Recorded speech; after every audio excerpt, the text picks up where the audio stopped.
घसी हुई चप्पलों पे चलते दो कदम, उम्र के पतझड़ से सूखे वो कदम, अपनी राह की रोज आवृत्ति करते दो हाथ, उम्र की ग्रीष्म से झुलसे हुए वो हाथ, मिट्टी से प्रीत करते वो सहमे वस्त्र, उम्र से घिरे हुए जो सहमे वस्त्र, ओढ़नी से झलकते वो श्वेत केश, उम्र से लड़ते रहे जो श्वेत केश, सिर पर आराम करती एक छोटी सी पोटली, उम्र की पुंजी संजोए बैठी एक पोटली, जीवन की कहानी कहता एक चेहरा, उम्र की लकीरों को बटोरे एक चेहरा, ऐसे हुई उम्र से छोटी सी एक मुलाकात, आंसुओं को छू गई छोटी सी एक मुलाकात।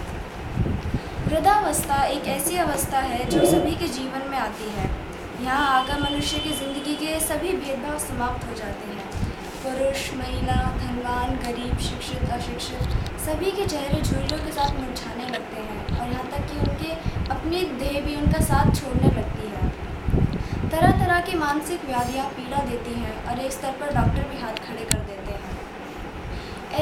जीवन की इस अवस्था में मनुष्य की सोचने समझने की क्षमता क्षीण हो जाती है, जिस कारण उनके व्यवहार में बदलाव आता रहता है।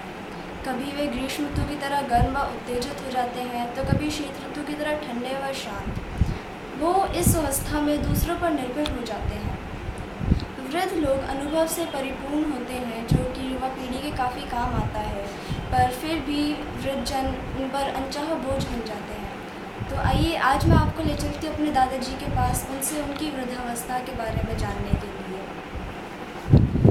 क्या आपको लगता है कि आपकी वृद्धावस्था में आपका परिवार आपका साथ दे रहा है? हाँ, मेरे को ऐसा महसूस होता है कि मेरा परिवार वृद्धावस्था मेरा पूरा साथ दे रहा है। जब किसी चीज़ की ज़रूरत होती है तो वो फ़ौरन उस चीज़ को पूरा कर देते हैं और मेरे को अकेलापन महसूस नहीं होता। जीवन संध्या की इस पड़ाव पर आप क्या महसूस करते हैं? जीवन में कई पड़ाव आते हैं, उन सब पड़ावों से निकलना आदमी के लिए बहुत मुश्किल होता है, परंतु हमें धैर्य से काम लेकर उन सभी पड़ावों को सहज में ही पूरा करना चाहिए। आपने अपना युवा जीवन कैसे बिताया? हमारा युवा जीवन बहुत आराम से बीत गया, क्योंकि हमें उस टाइम अपनी नौकरी का ख्याल रहता था और घर के बच्चों का पालन पोषण का काम रहता था। हमने बच्चों का पालन पोषण का काम पूरी तरह किया, उनकी पढ़ाई का पूरी तरह से ध्यान रखा और उनको सफल बनाया।